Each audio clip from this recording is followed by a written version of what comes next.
Boa tarde a todos, sejam muito bem-vindos a mais um OTM Cash, no nosso quadro Raio-X Semanal, o quadro em que a gente destrincha o mercado aqui para vocês, fala um pouco de notícias da semana, também fala um pouquinho sobre os ativos, né, a parte que vocês mais gostam. Então, antes de mais nada, vamos apresentar a nossa mesa que está aqui conosco hoje. Luiz. Prazer, pessoal. Boa tarde. Mais uma atualização semanal para vocês. E, assim, só para deixar claro, a nossa segunda gravação do podcast. Nossa segunda. Já estávamos gravando, mas não estava ao vivo, né? Exatamente.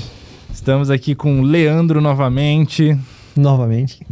Agora sim, né? Bem animado. Agora você viu que melhorou muito o meu ânimo. Melhorou o humor. De 5 minutos atrás para agora. Melhorou porque você viu que a bolsa já deu uma virada, né?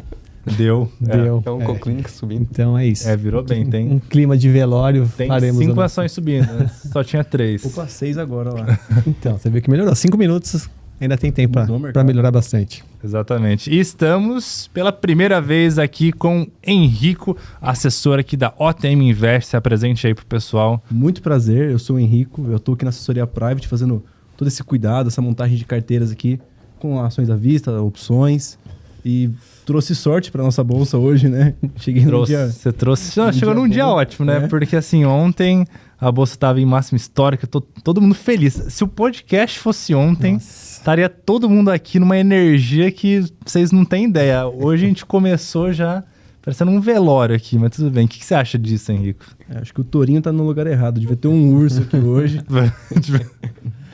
Vou providenciar. Para semana que vem vou providenciar. Por favor. Bom, então, antes de mais nada, não se esqueça de se inscrever no canal, também de deixar o seu comentário e de compartilhar para que o nosso projeto cresça e a informação chegue a cada vez mais pessoas. Então, vamos lá falar um pouquinho sobre o que aconteceu na semana e tentar entender o porquê que a tela tá parecendo um banho de sangue, não tá nada bonito de se olhar. Então, quem não perdeu dinheiro hoje... Parabéns. Tá na renda fixa. Só quem tá na renda fixa. Quem não perdeu dinheiro hoje ou tá na renda fixa e quem tá em bolsa... Tá no LFTS 11. Ou tá no LFTS 11 ou acertou muito. Acertou muito nos ativos. Então, vamos lá. Então, na semana passada tivemos a super quarta, né? Então, o podcast foi às 5 horas e no final ali acabou que não deu para falar, mas nada de especial, né? Então tivemos a manutenção dos juros, tanto aqui quanto lá fora. Aqui não foi nada especial, lá fora já vou falar um pouquinho mais depois, mas aqui mantivemos então a Selic em 15%, né? Já era esperado. Depois de alguns dias veio a ata, né? Com expectativa já de corte de juros para a próxima reunião de março. Março. Isso mesmo. Então as expectativas estão entre 0,25 e 0,50. Algumas pessoas até especulando 0,75, mas depois da ata ficou mais claro que vai estar em torno de 0,25 até 0,50, o que acabou agradando o mercado. Então, até ontem, né, a bolsa estava subindo bastante, né? Então, estávamos em máxima histórica, chegou a 180, eu até verificar, mas chegou em 188 mil pontos, se eu não me engano. Né? Quem diria, ontem foi um dia muito feliz, diferente de hoje, foi um contraste bem grande, mas o que vocês acham dessa questão dos juros, pessoal? Acho que é importante entender de que a gente viu um fluxo vindo e muitos esperavam, ou acreditavam menos, de que a razão principal era essa queda de juros. Mas já era amplamente esperado essa ata do Copom visando um corte de juros ou em março ou logo em seguida, mas acho que o ponto central é a intensidade, que ainda é incerta. A gente não sabe se vai terminar o ano com 12,25% de Selic, com 12,50%, ou até mais que isso. E eu acho que essa intensidade vai ditar, em grande parte, o movimento da bolsa daqui para frente. Em parte, do outro lado, o movimento que nós vimos em janeiro não se explica somente por queda de juros, mas por efeito político. E hoje, novamente, com a volta do calendário político, temos novas notícias, novos afazeres de Lula e do STF, e estamos vendo a sangria. Então, daqui para frente, não é muito a queda de juros, é a intensidade. E como o Copom vai direcionar o mercado para as próximas revisões e principalmente política. De fato, não adianta nada você começar um ciclo, mas começar a reduzir 0,25 a cada reunião, a gente vai chegar no final do ano com 14%, ainda é uma Selic muito alta. né? Para as empresas ainda machuca muito, então acaba que... Os otimistas falavam em 0,75, né? Exato. Próximo corte. Mas aí o Galipo ontem já deu uma cortada na expectativa do pessoal e já botou entre 0,25 e 0,50. Então... Quer dizer que eles vão começar um pouco mais tranquilos, vamos dizer assim. Então vamos aguardar as cenas dos próximos capítulos. Então tivemos, inclusive, um dado bem interessante, né? Que foi a expectativa de inflação. Ela foi reduzida para 3,99. Foi, acho que também um dos triggers, né? Que fizeram a bolsa chegar ali na máxima histórica. Então, novamente, foi reduzida ali a expectativa, que já vinha sendo reduzida, essa expectativa já há algum tempo. E agora foi reduzida novamente para 3,99, né? Inclusive, talvez seja um dos motivos do Banco Central ali já querer começar o corte de juros, inclusive, né? É o principal indicador que eles acabam olhando, não é exatamente o IPCA, né? Eles olham, enfim, indicadores muito mais específicos, como o núcleo da inflação em setores específicos, mas é um indicador legal da gente ver que pelo menos a inflação está baixando, né? Eu acho que é um negócio que machuca muito os brasileiros e é uma notícia boa aqui pra gente. É um indício bom de queda de juros, né? Exato. Então, esperar possíveis correções ali na nossa curva. Eu acho que é difícil você olhar a inflação caindo e falar, nossa, tá ficando mais barato comprar as coisas aqui no Brasil. Na realidade, não. A inflação que nós vemos do IBGE é uma cesta teórica de ativos, né, de bens, e que não condiz com a realidade. A inflação prática de perda de poder de compra é muito maior. Tem um índice que ele compara a evolução da inflação e a evolução da perda de poder de compra do brasileiro. Ela é muito mais intensa. Não à toa que nós temos um dólar a R$5. Assim, essa discrepância de uma moeda para outra é muito mais justificada pela perda de poder de compra entre um país e o outro do que a inflação. Então, acho que eu percebo que muitos ficam assistindo nós no mercado financeiro comentando e ficam, nossa, não, mas o azeite não está ficando mais barato, o arroz está ficando mais caro, o café está encarecendo, né? Infelizmente. Inclusive, a perda do poder de compra, ela difere muito de pessoa para pessoa, né? Sim, de região para região, enfim. Então, as classes, às vezes, mais altas, você tem menos poder, as classes mais baixas têm maior perda de poder de compra, né? Legal. Então, vamos falar um pouquinho de Estados Unidos agora. Então, lá tivemos a manutenção dos juros, inclusive algo que até frustrou um pouco o mercado, né? Então, as bolsas lá tiveram uma correção relativamente forte, né? Nas últimas semanas. Então, justamente por causa disso, então eles mantiveram lá a inflação com expectativa de que a inflação talvez possa voltar, né? Deu uma lida, mas alguém quer comentar algo a respeito disso? Acho que vai muito do conservadorismo do Jerome Powell e do Fed como um todo, e também a nova dinâmica monetária, econômica que os Estados Unidos estão passando. Nós não mais estamos vendo aquele padrão econômico que historicamente a realidade, que é, você tem muita inflação quando você tem um desemprego baixo, ou seja, muita gente na economia trabalhando, recebendo salário, um aumento, né, um incremento de salário que não condiz com a produtividade, ou seja, o trabalhador de cada economia está recebendo mais e produzindo menos. Sim. Isso gera inflação. Esse salário adicional vira consumo. Agora, nos Estados Unidos, com o advento da IA, desde o lançamento da primeira inteligência artificial, nós estamos vendo um efeito diferente, que é um desemprego aumentando lá fora, ao mesmo tempo que você tem uma inflação. Qual é a razão disso? É muito investimento. É um incentivo muito forte para diversos setores da economia de investir. E esse incentivo vem justamente da política do Trump de fazer aquele famoso America First.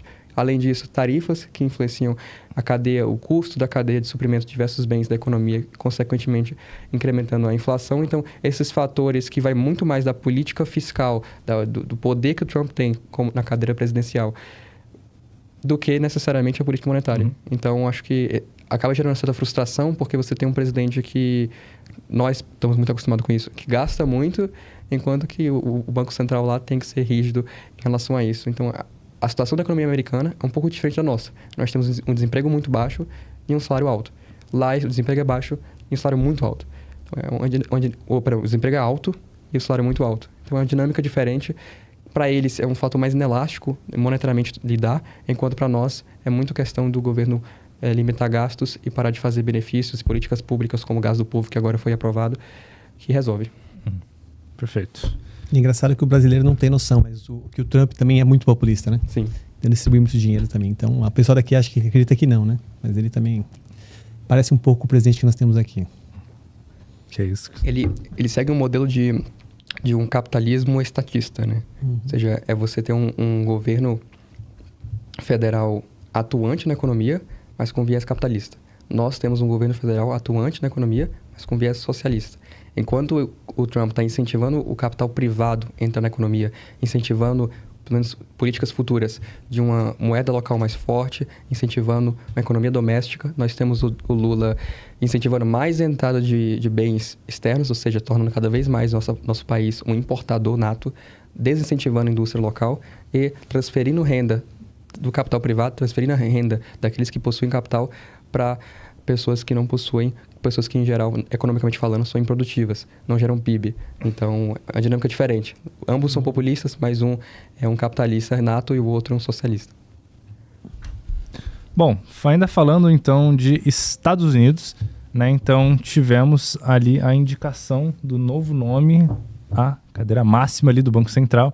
Então, o novo diretor do Banco Central, esqueci o nome dele. Qual que é o nome dele? É o Kevin Warsh. Kevin Warsh. Warsh. O sobrenome dele é diferente, né? Kevin Difícil Warsh. você falar. Kevin Warsh, que foi, inclusive, uma indicação do presidente Donald Trump e que, inclusive, fez um discurso que talvez muitos não esperavam, né? Então, por ser uma indicação de Trump vem ali, entre aspas, criticando o Banco Central pela sua política extremamente austera, juros altos para tentar fazer a inflação convergir ali a meta. Mas a indicação dele, que deveria ali talvez vir num caminho do discurso dele, acabou que veio com um discurso extremamente austero também, né?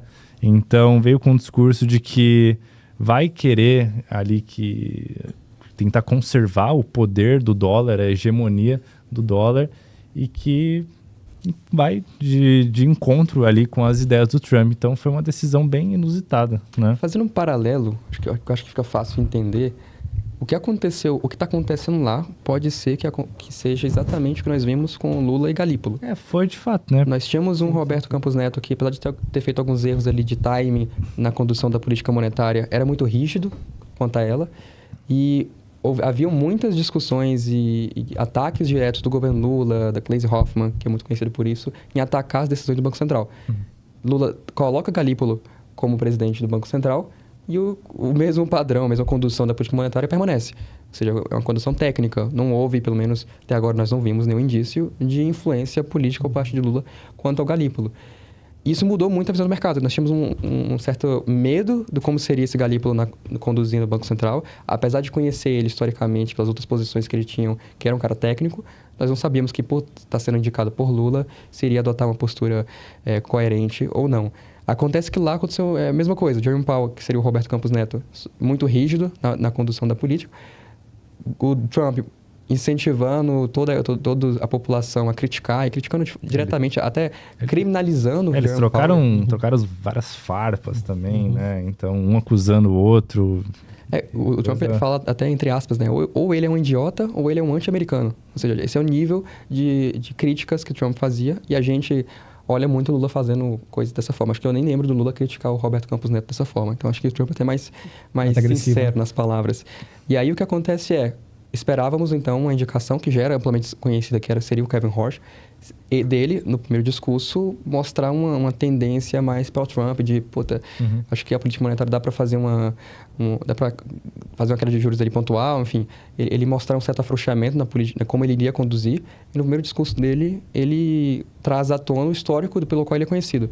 Kevin Warsh, ele é conhecido por já ter trabalhado no passado no Fed, de como o falcão da inflação. É um cara que persegue a inflação, e aqueles economistas que possuem uma visão de mundo de inflação, eles tendem a ser mais rígidos na condução da curva da taxa de juros. Ou seja, nós esperávamos um cara que poderia cortar a taxa de juros, ele fala, não, vamos tomar decisões técnicas, e acima de tudo, ele defende uma política que já tem sido prática sob Jerome Powell, que é de um banco central com um balanço de treasuries menor. O que isso significa?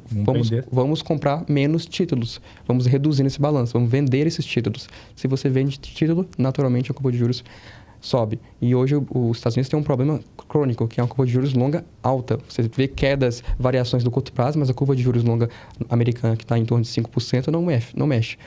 tá intacta. Tal como acontece aqui no Brasil, mas a nossa até varia um pouco mais. Então, esse Kevin Warsh, continuando essa política de um Fed com balanço mais clean, mais leve de Treasury, força, né, criar uma pressão baixista, uma pressão, na verdade, altista para a curva de juros americana. Isso mudou muito a expectativa do mercado. Explicar, pessoal, porque se você vende um título que está no balanço, você acaba deixando o título mais barato, né? Então, você tem muita gente vendendo, fica mais barato e a taxa de juros é o contrário, né? Então, é o contrário do preço ali, efetivamente, do papel. Então, é bem interessante. Então, provavelmente é isso que causou ali a baixa das bolsas americanas. Quebra de expectativas, que nós estamos acostumados, assim, de ver esse a gente está bem acostumado. Do Lula é comum. Agora, o americano vê um Trump meio politizando a economia e, ao mesmo tempo, não seguindo com o que ele disse, que o Trump, apesar de ser conhecido por sempre blefar com o Fed, com a instituição econômica mais sólida do planeta, que garante a solidez econômica global, não é brincadeira. E ele estava flertando, aparentemente. Né? Pelo menos não vamos ver assim nos próximos capítulos, mas tudo indica de que teremos a continuação daquilo que Jerome Powell começou.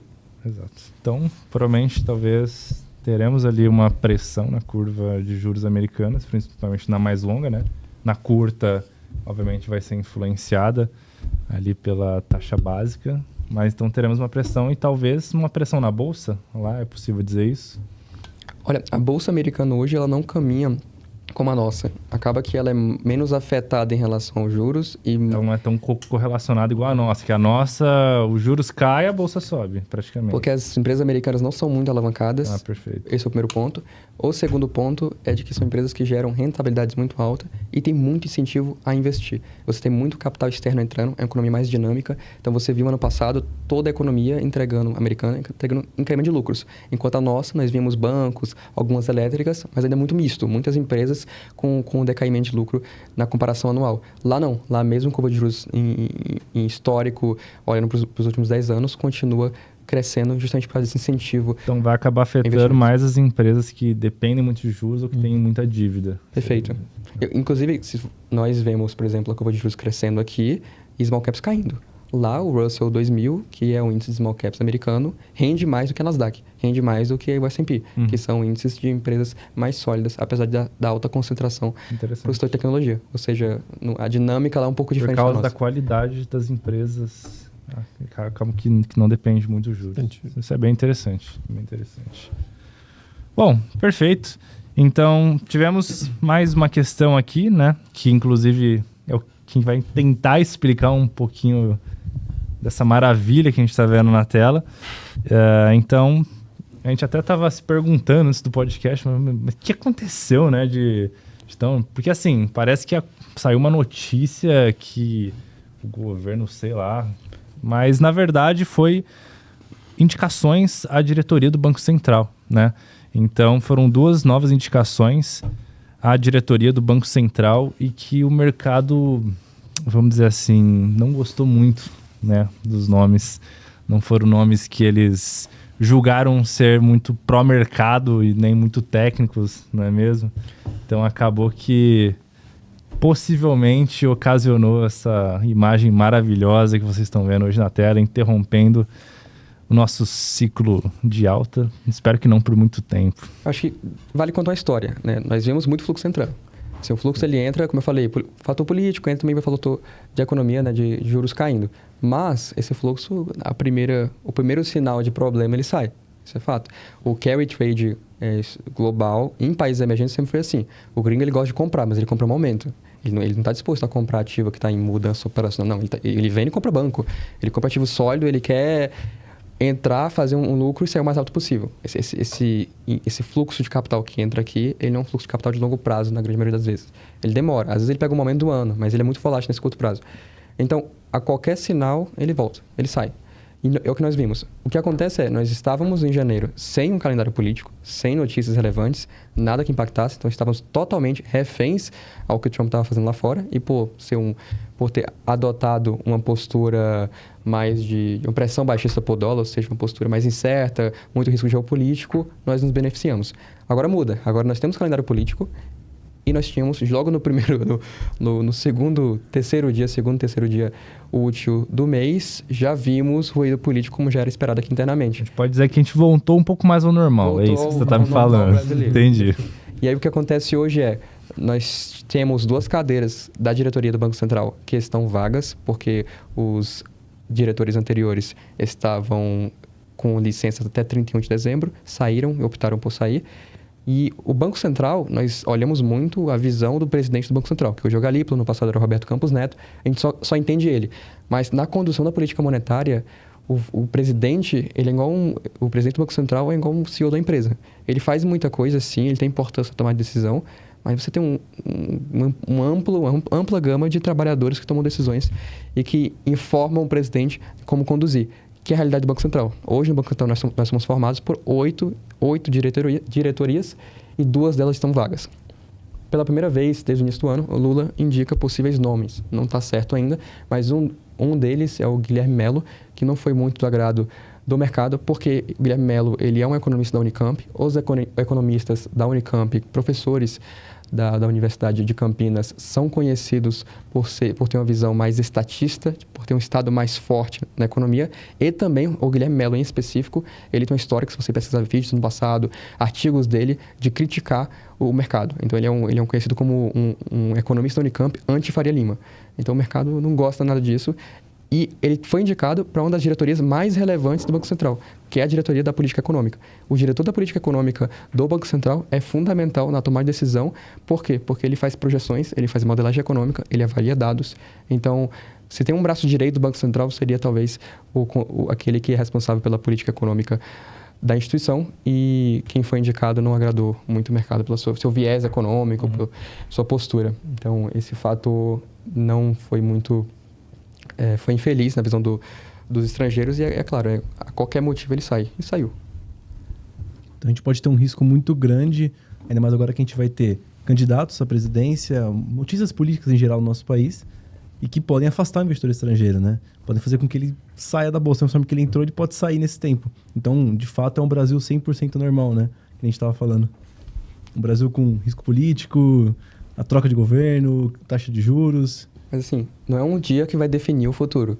Lembramos que janeiro foi muito entrada de capital, e se for para eles saírem, assim, isso aqui é só o começo. Se eles resolverem tirar os 25 bilhões colocados em janeiro, nós veremos algumas semanas de Ibovespa vermelho. Então, assim, isso aqui pode ser só uma certa correção que é natural. Até em termos técnicos, quando você olhava o Ibovespa, você já viu no curto prazo, o Ibovespa esticado. Talvez em múltiplo, agora atingiu a média de PL, de múltiplo preço sobre lucro, mas em termos técnicos de gráfico, o Ibovespa já estava um pouco esticado. Então, já força ali, a qualquer motivo, você ter uma correção técnica. Que é, inclusive, o que o investidor pessoa física está fazendo ali desde o dia 20, 21 de janeiro, né? Ele entrou comprado no ano, e, se eu não me engano, ele realizou o lucro o valor que ele colocou em 2025, né? Perfeito, e fica net vendido no ano. Então, hoje a pessoa física, pelo menos é o que mostra os dados, está com muito caixa parado. Talvez você que está nos assistindo seja uma delas, e talvez até aproveitando essas quedas. Que tem empresas sólidas caindo 5%, 6%, BTG Pactual cai 5,4% no dia, e assim, um banco não perde 5% do seu valor por causa de uma indicação do Banco Central. Itaú caindo 4% também. Mas quinta e sexta também caiu a bolsa, né? E aí segunda e ontem subiu forte. Então, vamos torcer para que seja só uma movimentação normal. E amanhã o pessoal vê que está barato realmente e volte a comprar. Perfeito. Bom, então acho que é isso. Tentamos explicar um pouquinho, né, do que aconteceu. Igual o Luiz falou, pode realmente ser, né, esse fator ali do Banco Central que abalou um pouco, mas qualquer coisinha que você mexe vai acabar fazendo o pessoal realizar, que é um movimento natural a realização, né? Então, esperamos que não seja um movimento de realização de longo prazo, né? Mas, enfim, antes de mais nada, não se esqueça de deixar o seu like e também se inscrever no canal. E agora é um momento bom para você deixar o seu comentário, que a gente vai começar a falar um pouquinho dos ativos, né? Temos a lista já aí, Leandro? Vamos lá, tem muita gente perguntando de TOTUS. Eu estava até lendo agora sobre isso. Ela vendeu uma joint venture que ela tinha KB3, né? 3% hoje já. Isso, ela tinha uma joint venture do KB3 e ela vendeu. Então, desde ontem ela já caiu também. A razão da TOTUS não é somente essa venda da joint venture. Tem o fator de que ontem, nos Estados Unidos, muitas empresas que operam o setor de software, que oferecem software como serviço, corrigiram fortemente por causa de uma expectativa, né, de uma visão do mercado de que a IA iria disruptar, iria mudar drasticamente essas empresas, talvez pelo fato de hoje você poder criar, em grande parte, essas plataformas e softwares que são desenvolvidos por essas empresas com a sua própria inteligência artificial. Então, a tese daqueles que estão vendendo é de que essas empresas, no longo prazo, perdem valor, porque hoje, ao invés de eu contratar um serviço da TOTVS, eu posso, com a inteligência artificial, criar um próprio serviço internamente na minha companhia, na minha empresa, e parar de pagar assinatura por serviço de terceiros. E até, em termos de compliance, em termos de segurança, até melhor. Então, esse é um risco que muitas empresas começaram a colocar na conta de que é um setor que, historicamente, opera com múltiplos altos. E qual que é o racional por trás de múltiplos altos? Você tem uma companhia que tem múltiplos muito esticados, como a VEG, implicitamente o mercado supõe de que ela tem um crescimento de longo prazo sustentável, que é o caso da VEG. Está no setor na qual é difícil você ver uma grande correção de demanda no setor da VEG, porque é um setor que, no longo prazo, tende a crescer. Nesse sentido, você tem um longo prazo agora incerto. Porque, daqui a 10 anos, será que a inteligência artificial não vai alterar a dinâmica dessas empresas? Será se muito desses softwares que são oferecidos pela TOTVS não vai mudar? E aí nós vimos ser o Salesforce, HubSpot e outras empresas do mesmo ramo caindo 10%, 15% na semana. A TOTVS está acompanhando esse movimento. Isso aí, vamos para outro papel que estão perguntando aqui pra gente. Deixa eu ver. Além de TOTVS, na verdade hoje não tem muita explicação, porque todos os papéis estão caindo, mas... Raizen também é uma empresa que já está com muitos problemas de alavancagem, já opera alavancada. Tá? A gente estava com uma expectativa, né, de que ela fosse ter algum tipo de melhora, mas já voltou tudo. Já voltou tudo, exatamente. Então, a BTG é a mesma coisa que você acabou de falar. Bancos não perderam valor nenhum de ontem para hoje, simplesmente a especulação. Você vê Itaú caindo 4, 3,50, Bradesco caindo 3,40. Então, eu acredito que hoje é um dia que não tem muita explicação, assim, não tem especificamente, né, de cada papel por que está caindo. Tem uma outra, que nem o caso da TOTVS, que é uma coisa meio fora de controle, mas o restante todos estão caindo numa correção não esperada. Puxando o gancho, eu vi que a gente teve uma notícia até de Pomo, né, de Marco Polo. Não sei se a gente pode falar um pouquinho sobre, não vi ninguém pedindo, mas acho relevante a gente comentar, né?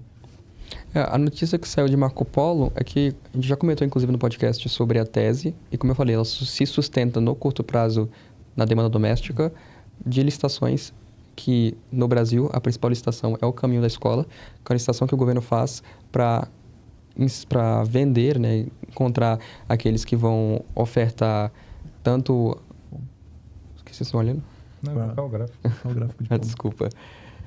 Então, o Caminho da Escola, que é uma licitação importante aqui no mercado de ônibus, porque você tem uma demanda interessante para Marco Polo de licitação, de venda de carrocerias de ônibus. Hoje, a expectativa é de que seja 7 mil ônibus. O problema foi que em dezembro, essa licitação do Caminho da Escola já estava definida e a Marco Polo tinha um share ali de quase 50% da licitação, então ela é bem relevante. É uma das principais fontes de demanda, de receita da companhia. Voltou atrás o governo por decisões de revisão de preço, viram que boa parte dos insumos subiram, então resolveram mudar não somente o número na qual vai ser ofertado de carrocerias de ônibus, mas também o preço. Isso afeta a Marco Polo, porque grande parte da receita dela vem dessas licitações e agora nós não sabemos quanto vai ser a correção, a queda do volume de ônibus que até então era definido em 7 mil.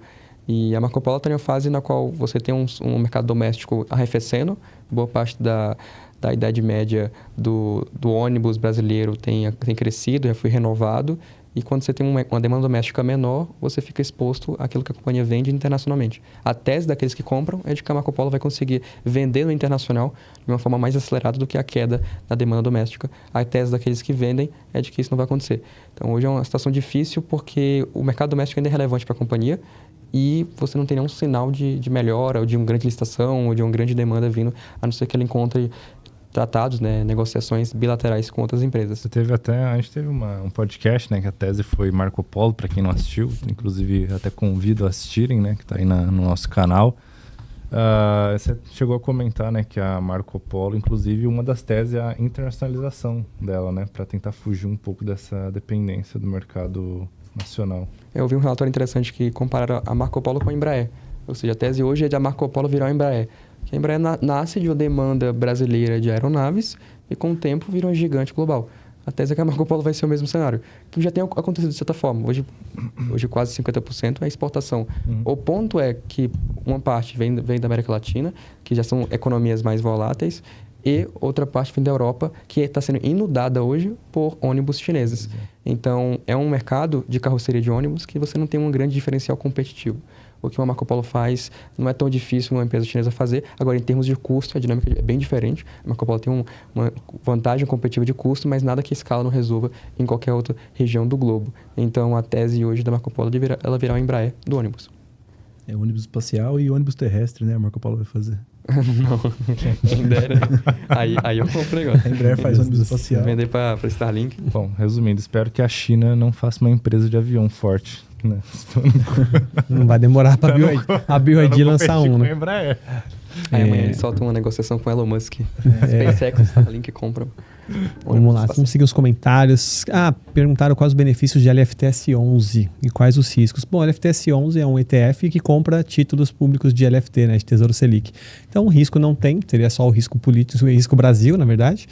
A vantagem é que ele não tem IOF, então os primeiros 30 dias você não tem desconto de IOF, que nem você comprar direto o título público.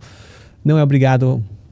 Na verdade, assim, o título público, você é obrigado a ter unidades inteiras para poder alocar como garantia. O LFTS 11 não, qualquer valor já é alocado como garantia automaticamente. Tem a questão da garantia também, que é automática, né? Então, comprou o LFTS 11, D+1, que é o dia da liquidação financeira, ele já entra automaticamente como garantia. Os títulos públicos você precisa alocar e desalocar manualmente, né? Você tem que ir lá e pedir para alocar. E tem a questão do imposto, o imposto é 25%. E o LFT inicia em 22,5%, que é a renda fixa, né? Então tem essa desvantagem do imposto, mas ele tem a vantagem de IOF. Então se você quer um dinheiro curto ali de um prazo mais curto, é melhor colocar no LFTS 11 e a questão da garantia também que tem essa vantagem de ser alocado automaticamente. Então acho que é para esclarecer. Que risco mesmo, ele vai estar atrelado aos títulos. Vai ter exatamente o risco. O que tem um pouco mais, não é nem risco que eu estou dizendo, que um pouco mais de volatilidade é o LFT B11. Mas né? porque aí porque ele tem 90% de LFT, né, de Selic, e 10% de NTNB, que é título longo. Então, se a taxa que não é risco. Não né? é risco, mas tem volatilidade. É a padrão do título. Exato. Para então, quem compra NTNB... Isso, mas assim, para quem compra para poder alocar como garantia, para poder operar ali, ele tem uma certa volatilidade, porque ele tem esses 10% de NTNB longa. Então, se tiver uma movimentação na taxa, pode ter a correção da marcação a mercado. Mas a gente tem um IR menor, né? Um IR de 15%. O IR de 15%. Pode compensar nesse curto prazo. Exatamente. Eu mesmo coloco o LFT B11 na minha carteira. Eu prefiro por causa do imposto, que é 15%. Ele tem me alocado como garantia automaticamente, a mesma forma, só que é 15%. Não tem IOF também. Então, risco, só volatilidade do LFT B11. LFTS 11 não tem nem isso. Eu vejo como principal na prática é que o tesouro você tem que vender ele para receber o dinheiro para pagar pelas ações. E você só consegue vender quando não tiver mais chamando margem na sua carteira. Então, você tem uma carteira que está chamando tanta margem, tanto quanto você tem de tesouro, você não vai nunca conseguir resgatar aquilo, a não ser que você encerre suas operações ou elas vão exercício. Se for exercício, você precisa do dinheiro e não tem, está alocado no tesouro. A vantagem do LFT B11 e LFTS 11 é que eles são negociados em bolsa, então você pode fazer a venda a qualquer momento, ele estando ou não estando alocado como garantia. Essa é a vantagem que a gente usa ele para Notion ou para garantia em geral. Então, por exemplo, você pode comprar na segunda para cobrir, por exemplo, na terça, que é no caso de exercício. Sim. Né? Por isso que a gente usa muito para quem está operando, né? Vendendo put. Inclusive, muita gente já teve, talvez, esse problema. Acho que todo mundo que opera opções já passou por algo do gênero, né? É o que ele explicou. O tesouro, você tem que esperar o vencimento da opção, né? Então, só depois que você consegue pedir a desalocação. Até então, esse título está servindo como garantia. Então, você não consegue desalocar ele. Então, tem que esperar encerrar a operação para depois pedir a desalocação. Então, num exercício, a operação, né, que é exercida na sexta, na terça-feira à sua tarde, que você vai conseguir pedir a desalocação do seu LFT, do seu título público, e na quarta que você consegue pedir o resgate. Então, você ficou um dia com a conta negativa se você não tiver como pagar. Legal. Temos mais ativos? Vamos lá. Opção longa de Suzano, perguntaram aqui. Suzano. Um dos únicos ativos subindo hoje, né? Por causa do dólar. Por causa do dólar. Suzano. Tem um ativo que tem pouca volatilidade, muito difícil de... Eu tenho Suzano. Você tem na carteira? Tem. Inclusive, já tivemos tese de Suzano também aqui, né? Nos podcasts, para quem quiser procurar. A gente fala bastante, né? Sobre Suzano. Aliás, fala sobre Suzano e Klabin. Né? Então, foi uma tese em que a gente falou sobre as duas, né?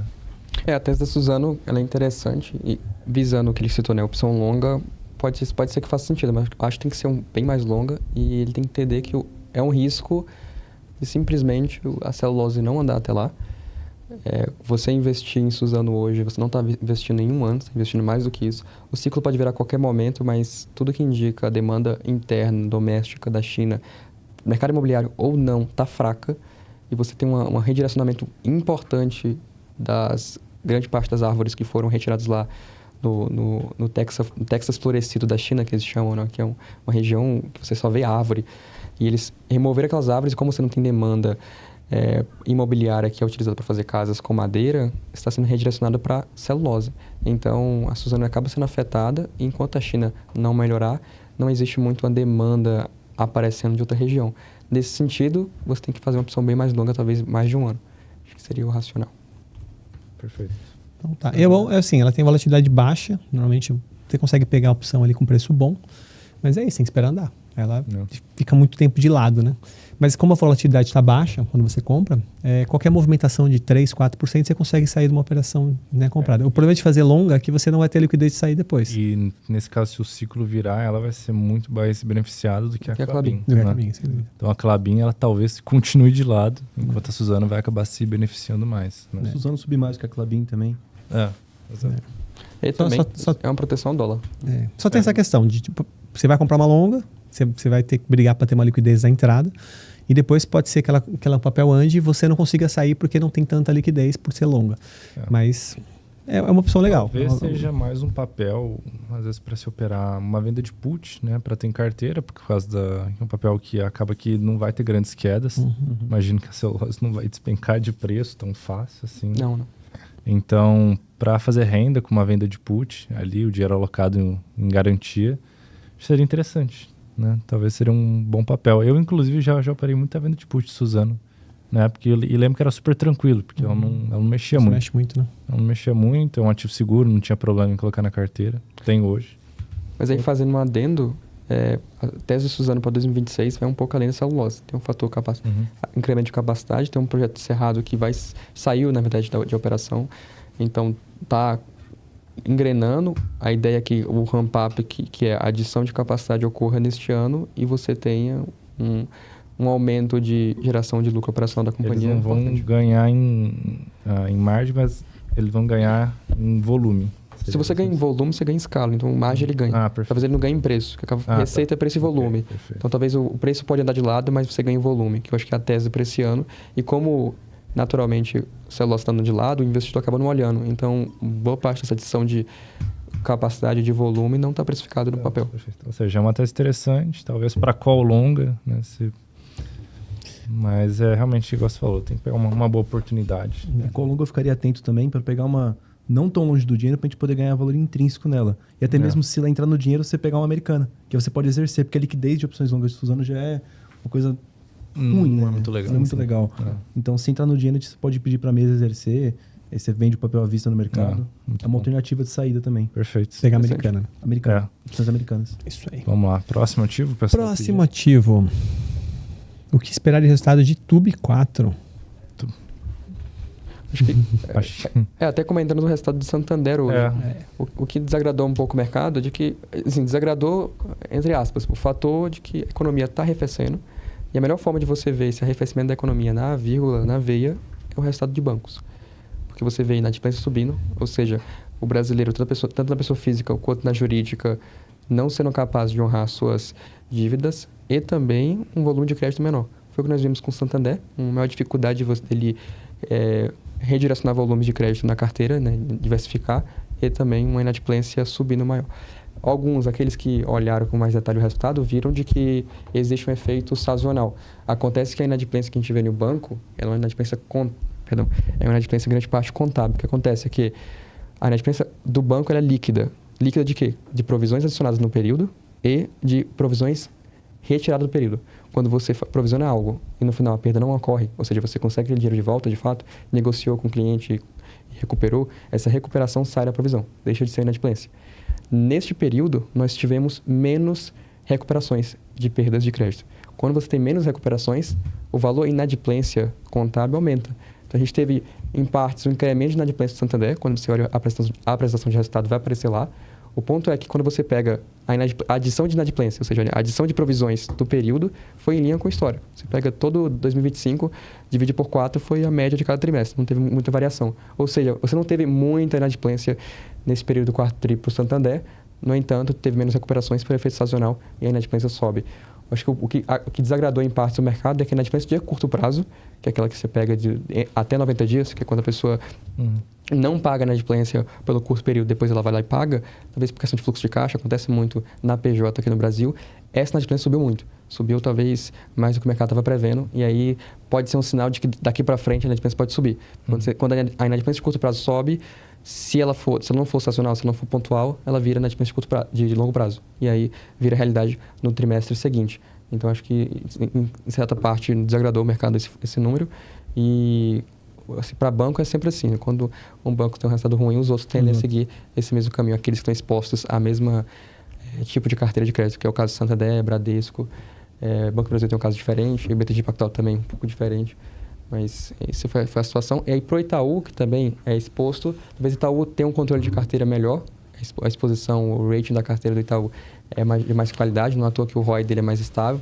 O banco é um banco menos agressivo, ele tem um mix de receita de serviço e margem financeira saudável.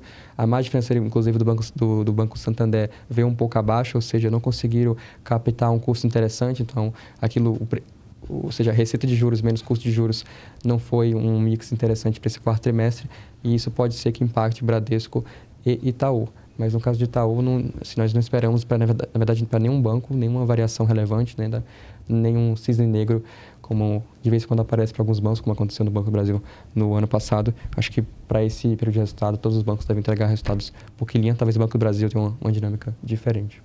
É o que a gente estava comentando, acho que antes do podcast, né? Que a Bolsa esticou tanto que agora, como vai começar a sair os resultados das empresas, qualquer notícia que não for, né, em linha com o que o mercado está esperando, as ações vão cair muito, né? Porque esticou demais. Então, por mais que venha um resultado bom, se vier uma vírgula ali, o pessoal vai acabar botando dinheiro no bolso. Então, é meio preocupante essa né? Acho que a expectativa está tão alta, né? Foi tão alta de acordo com essa subida na bolsa aí, que agora tudo vai ter que vir muito bom. A gente lembra que quando a bolsa estava 120 mil pontos, às vezes vinha resultado swing, a ação subia. Não, Bradesco, é uma bagunça. Bradesco estava 11, 12, Bradesco, qualquer noticiazinha boa que surgiu de Bradesco, não foi bom, mas também não foi tão ruim. Ela foi subindo, ela foi subindo.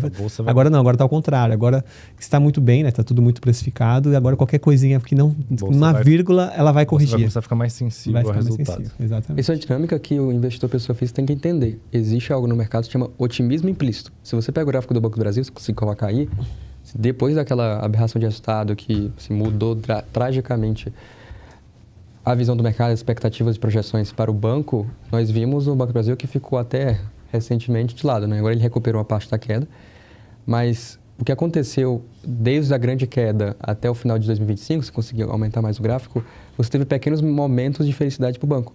Naqueles momentos ele subia. E se você compara com o Ibovespa, esses momentos de felicidade foi junto com o Ibovespa subindo. Não houve nenhum trigger, não houve nenhum dado que mostrasse melhora. O ponto é que depois dessa felicidade do Ibovespa, saiu o dado mensal de inadimplência do agro, inadimplência do Sistema Financeiro Nacional, e a realidade volta. Você veio a inadimplência na época subindo, e ninguém sabia quando que o agro ia normalizar. E aí o banco corrige. Então esse mecanismo aconteceu claramente no Banco do Brasil. Vários otimismos foram implícitos no preço, sendo que o resultado não mudou, não houve nenhuma melhora setorial, nenhum fator novo, e aí corrige naquele dinâmico que a gente já conhece, né? Preço, no final do dia, segue sempre fundamento.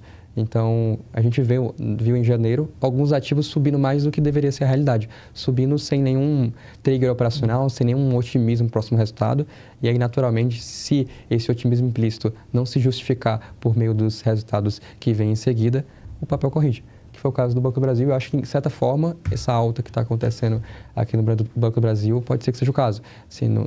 Nós vimos em dezembro o dado de inadimplência que não veio maior do que em novembro, ou seja, parou de crescer, mas também veio em linha com novembro, ou seja, está incerto. Nós não temos, pelo menos olhando na ponta, a margem do produtor de algumas regiões aqui do Brasil continua fraca. Você continua em margens decrescentes, sofre naquele efeito defasado da curva de juros, né? Que ele vai pagando cada vez juros maiores e aí vai ter que utilizar esse caixa que está gerando para amortizar a dívida, ele não consegue rolar a dívida mais barata porque o juro subiu frente à última dívida que ele tinha pego, e esse efeito defasado ferra o fluxo de caixa do produtor. Vai ter a safra de milho, que ele chama de safrinha de milho, agora pode ser que dê um reânimo, e esse fluxo de caixa gerado, se a safra for boa, se a safrinha for boa, consegue ajudar o produtor. Tem a entrada também de novos de subsídio do governo que eles fizeram, né? Uma MP que, não esqueci os números agora, que sustenta, né, oferece um meio de crédito subsidiado para o produtor para que ele consiga rolar essa dívida, justamente para esse efeito defasado da curva de juros não afetar ele rolar essa dívida a um juros menor e aí melhorar o fluxo de caixa para ele para frente quando vier a colheita da safra, agora nesse início do segundo tri. Então, a dinâmica acontece que nós não vimos nenhuma grande mudança por enquanto, nenhum número que justifique essa grande alta do Banco do Brasil. Ou seja, ele não andou em lucro, ele andou em múltiplo. O mercado aceitou pagar mais caro. O ponto é, quando vir quarto tri, é aquela dinâmica que a gente já conhece no Banco do Brasil. Será se a gestão vai conseguir ancorar a expectativa para 2026 da forma correta? Porque em 2024 ancoraram para 44 bi de lucro, vai entregar nem 20. Ou seja, assim, pode ser que se a gestão não for pé no chão novamente, não conseguir mostrar um futuro de 2026 para o Banco do Brasil de forma clara, esse otimismo ele volta, né? Não tem jeito. Então, é um risco para quem está comprado hoje esse patamar de preço do Banco do Brasil é do resultado não vir bom ou, ao menos, não vier uma certeza clara de que o primeiro tri de 2026 é o fundo do poço, que pelo menos foi o que a gestão disse no trimestre passado, que o primeiro tri de 26 seria o fundo do poço, daí em diante, a partir de abril, inicia o período de colheita do produtor de soja, milho e outras commodities leves, e aí ele tem uma melhora ali no fluxo de caixa, ele está colhendo e vendendo e consegue recuperar e pagar essa inadimplência. Nada justifica, né? Esse aumento de 18% em 15 dias. Então, da mesma forma que se o resultado vier com uma vírgula ali, com algum detalhe, ela pode voltar tudo esses 18% aí, até muito mais, porque realmente não... Talvez voltar tudo não, porque você tem que entender que quando caiu aqui tudo é quando está tudo incerto. Ninguém sabia quando ia melhorar. Hoje a gente já sabe que em 2026 vai ter aquele fundo do poço. Não sabemos se vai ser no primeiro tri ou no segundo. E talvez esse timing pode afetar o mercado e pode afetar o preço. Se não vier no primeiro tri, igual hoje, pelo menos as expectativas são essas, porque foi o que a gestão indicou. Se não for esse o caso, em parte, esse preço volta. Temos mais algum ativo? Mais um ativo, Tupi. Tupi, acho que é o último que eu vi aqui, Tupi. Sabe comentar sobre Tupi? Olha, eu realmente não sei comentar muita coisa. A gente já falou sobre... A gente já tentou falar sobre Tupi aqui. Eu acho que o que eu sei comentar é que ela fez um contrato recentemente com a Vamos. Daí eu sei. Nossa, ela tá jogada as traças, hein? Nossa senhora. E o... Olha só. Tá difícil. Não é? Nem com esse ânimo da bolsa alta, aí ela conseguiu subir, cara. Ela subiu e já devolveu tudo já, olha. Ela foi... É um papel bom pra gente poder fazer um estudo bacana, né? Verdade. Pra saber porque ela tá tão jogada assim. Eu achei que Carlos você ia falar, Lopes. é um papel bom pra gente fazer uma compra de put. Não, eu não sei. Eu não vou nem comentar, porque eu não sei o que tá acontecendo, porque nem nesse fluxo tão grande ela assim, a conseguiu se tendência- levantar. Entendeu? A tendência não ajuda. Não, nada. Então a gente precisa estudar melhor para poder aí sim tomar uma decisão. Se vai comprar uma put ali, né? Ou então é uma oportunidade de, Eu acho que de coisa ver boa alguma. Então, não parece, vai vir, eu parece que não, mas a gente tem que olhar no detalhe, Porque pra né? não comprar um Ibov, né? Tem que ter alguma coisa por Ela não trás. é. Então, mas é bom a gente dar uma olhada, estudar esse papel a fundo pra gente poder também, às vezes, é uma oportunidade, o mercado não tá olhando para ela, a gente pode achar alguma operação direcional ali que pode dar um retorno bem positivo pra gente aí. Mas a gente não tem opinião formada sobre E uma Tupi. Que a gente metalurgia. a empresa O que eu consigo dizer é que eles fizeram agora uma negociação com a Vamos de 150 milhões de contrato em caminhão, na qual eles vão fornecer motores a biometano e gás. E a Vamos vai comprar esses caminhões como montadora. E o preço ali do negócio é em torno de 150 milhões para a Vamos, que de certa forma é relevante, então mais ou menos aí 5% da receita da Vamos. E para a Tupi é interessante que é uma nova forma de receita, né? E se der certo, porque no final do dia o caminhão a biometano e gás, ele depende da região, depende da logística, também de abastecimento, ele tende a ser no longo prazo mais rentável do que a diesel. Aí o ponto é muito de se existe escala, se existe espaço de infraestrutura no final do dia no Brasil para ter uma ampla gama em escala desses caminhões ou se é mais algo pontual para ofertar em uma região específica. Então, Legal. Só corrigindo, ela subiu sim, tá? Em 9 dias ela subiu quase 20%. e voltou. E tá Voltou. voltando. E voltou. E caiu 12. É. Mas assim, ela acompanhou um pouquinho sim. Mas o Carlos que pediu, né? Carlos, eu vou... Carlos, isso. Ficamos te prometo que no devendo, futuro Carlos. O Luiz ele vai falaremos. se aprofundar em Tupi. Acho que de papéis, É isso. eu acho que é isso, cara. É isso. Então... Alguém bateu na porta. Fico até assustado, né? Bom, então acho que é isso, tá? Com esse clima Com esse clima. Velório. Eu espero que a muito gente animado. tenha conseguido passar algumas notícias boas, pelo menos, né? Pra você que tá triste aí pelo resultado da sua carteira, tá? Você que ainda não abriu a sua carteira, não abra. Espere amanhã. Quem sabe sobe. A não ser que você tenha Pra você não comprado ficar put triste. de Bova, Pra né? você que tá A não triste ser- como a gente, A não né? ser que você tenha comprado put de Bova, né? Comprado put ali de algum ativo e tenha lucrando aí, parabéns. Aí pode até olhar, mas Aí- rapidinho também. Mas rapidinho, porque se você tiver uma carteira de ações junto, ela deve ter levado essa put de Bova aí. Mas voltou um pouquinho, tá? Agora não percebi que deu uma voltadinha ela só no fechou- índice. Fechou. O índice fechou em 2,14? 181 mil pontos, foi isso? Vamos ver. 2,38 caiu. Não, foi isso, foi perfeito. 2,38. Voltou um pouquinho, percebi que deu uma voltadinha agora no final, ó, vocês podem ver ali no gráfico. Eu gosto quando fecha assim, cara. Quando fecha o dia Tem 181. com uma tendência assim de fluxo. Então, apanhou o dia todo e no final do dia ela deu uma subida, eu gosto. Mas Quer dizer minha que o carteira mercado... não voltou muito. ainda não deu tempo, mas é bom, é melhor do que finalizar o dia caindo, assim, o pessoal vendendo. Então, quando finaliza o dia, o pessoal comprando, isso é um bom sinal que o pessoal percebeu que foi exagerado, entendeu? O movimento foi exagerado durante o dia. Então, pode ver que a tendência ali, ó, ela deu no finalzinho, ela deu uma... Até no mini você já consegue perceber isso. Acho que o principal é não ter desespero nesses momentos, né? Você que tem as ações faz parte, a oscilação que a gente já tem, a gente teve algumas notícias no meio. Você que não tem ações e quer comprar as ações, compra aos pouquinhos, né? Vai fazendo as vendas de put de forma parcial, seleciona o valor quanto que você quer para cada ativo e faz a venda de put, faz 30%. Quero comprar BTG, vende 30% do teu notion em put. Vende aos pouquinhos, não faz aquela compra toda à vista, né? Vai entrando aos poucos, porque dias como esse podem acontecer e são dias de oportunidade, volatilidade alta, o prêmio das opções, das puts em particular, estão bem interessantes hoje. A gente aproveitou para fazer um pouquinho, aproveitei para trabalhar um pouquinho, principalmente BPAC, fazer uma venda de put em BPAC. Enfim, é um dia para manter a calma, não ter Isso. um desespero. É como quinta e sexta, como eu falei. Quinta e sexta Exato. aconteceu a mesma coisa, ela caiu. Muita gente, tem clientes que entraram aqui falando, não é bom a gente zerar? Não é bom a gente tirar já, começar a pôr no bolso e segunda e terça tivesse essa alta absurda. Então, assim, tivesse zerado na quinta e na sexta, teria perdido uma grande oportunidade.